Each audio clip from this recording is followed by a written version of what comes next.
We've spoken a whole bunch about the adapter pattern and also made a great build up to JavaFX tables having really neat adapters. Onward to seeing that. On to JavaFX tables. They are really quite neat. Now, the table view, as I mentioned before, is the UI control which represents a table. This is how a table could look on screen in JavaFX, and this is the table view. It's the standard JavaFX table control and is used to display tables of any number of rows and columns on screen. Now, if you take a look at this table view, they have two important components. The very first of these is the headers. The headers represent a bunch of table column objects. Table column is the class which is used to represent these headers. So these table column objects are the headers that you see on any table, which indicate what each column is. Now, in addition to the headers, we have the actual data. So the data in a table view is the rows and columns that you see displayed on screen. Here you have a row for a bunch of different tech companies, Google, Amazon, and so on, and various columns with various information about these companies. Now, the table view is merely the view, meaning it takes in this input data and just renders it on screen. It has all the details for rendering such information. However, the data sits in the model. It is your data objects which hold this information, which form the model for this table view. Let's just wrap our head around what makes up a table view. It's made up of two things: a bunch of headers, which are represented in the form of table column objects in JavaFX, and a bunch of data. The data are the rows and columns. This data forms the model and sits in your objects, which may not be in a tabular format. We have to be able to convert it to a tabular format for the table to render. Now let's see how to do that. Now let's come to the bridge, the adapter code. Tables and charts both need little bits of adapter code. This is needed to take the data from the model and make it available in the form of rows and columns as needed by the view, which in this particular example is the table. User interfaces are built in a very standard way using the model view controller paradigm, and here the adapter is the bridge between the model and the view.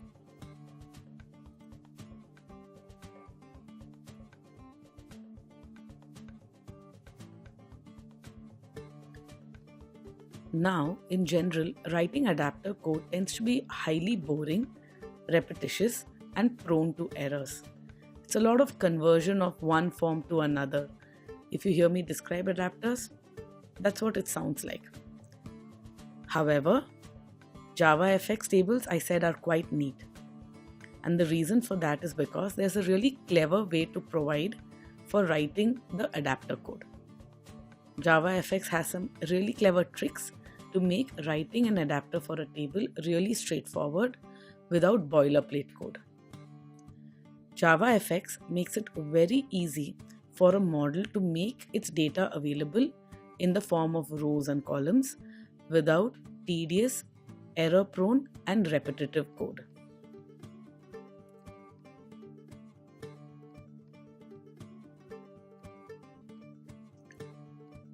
Let's take a typical example of how the data is possibly available to us and then wire up the model to a table view.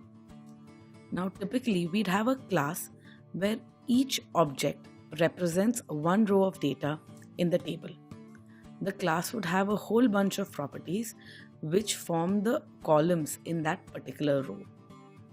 Now, for example, if we go back to the example that we showed earlier, where we have companies and various metrics associated with them. This is typically what the class would look like. So we have the name, market cap, revenue, and the growth rate for each of the companies. Each of those are properties in the form of private member variables. And the class itself basically initializes these properties. You can think of each company's metrics as one row and each metric as an entry in that column. And the name is a column as well. That's how this information was displayed in our example table. It's easy to relate these two. Now, to indicate that the table view has all these rows where each row is one company's metric, create an observable list of these company metrics objects so that each object represents one row. An observable list allows you to listen for changes on that list. This basically means that anything in an observable list, if you add objects or you remove objects or you change individual attributes of an object, the table view will automatically know of these updates. This is how we make updates to the rows and the columns automatic within a table view by using an observable list. Alright, so we have the setup. Now onto the table columns. We create a whole bunch of table column objects indicating that these are the headers for the various data that we want to represent in this table. Name, market cap, revenue, and growth rate. Each of this is a table column. So the company column is the company name, the market cap is the market capitalization, and we have revenue and growth rate, as you can see on screen right here. Note that as we instantiate a table column, we pass in what we want to display in the header. And in our case, it's company, market cap, revenue, and growth rate. This is what the header displays and that we pass in as a parameter to the constructor of table column.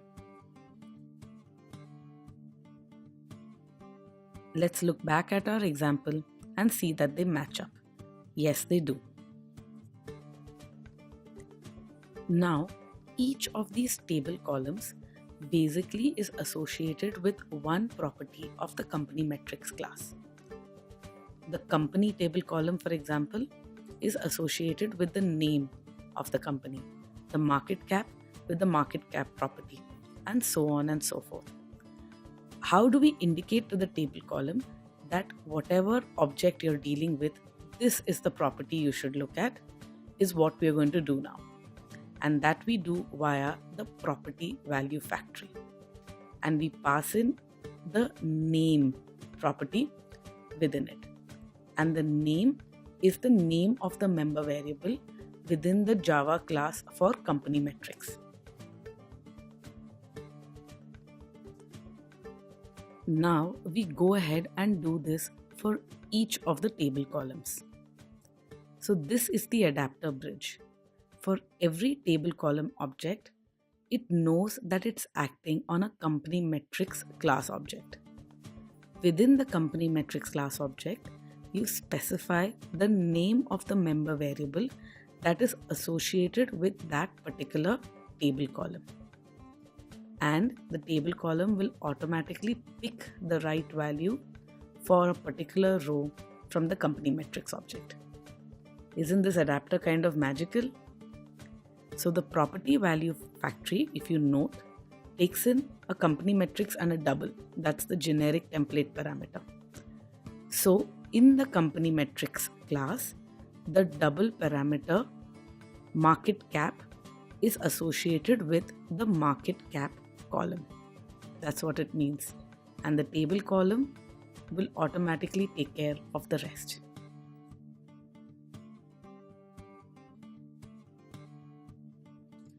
This wiring up between the table column and the property within the object which represents a row is the crucial bridge. This happens via the name of the member variable or the name of the property. Now all that's left is the last few bits of wiring up. We go ahead, add the table columns as well as the model to the table view. So we say table view get columns and add all the columns in, and set the data, which is the observable list of all company metrics classes, which we want displayed in the table. JavaFX does all the rest. That's it. This is the adapter. There is no tedious code, no boilerplate, nothing. JavaFX takes care of that behind the scenes. So what does JavaFX do? It figures out that the observable list corresponds to the rows in a table.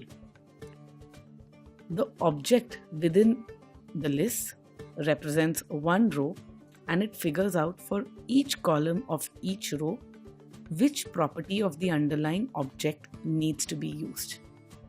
This is via the property value factory, which we specified in the table column class. So it figures out for each column of each row which property of the underlying object needs to be used. It also makes it very easy to wire up listeners in case your table is editable. We're not really looking at that right now, but that is also something JavaFX offers us.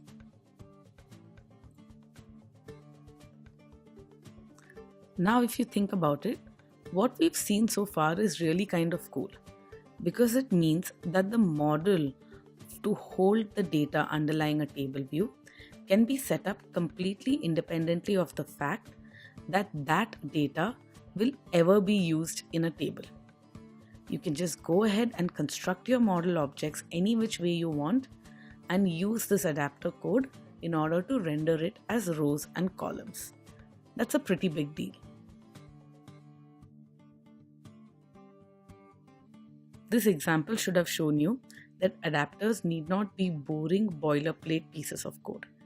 They can be very innovative and creative, and in fact do a lot of magical stuff behind the scenes.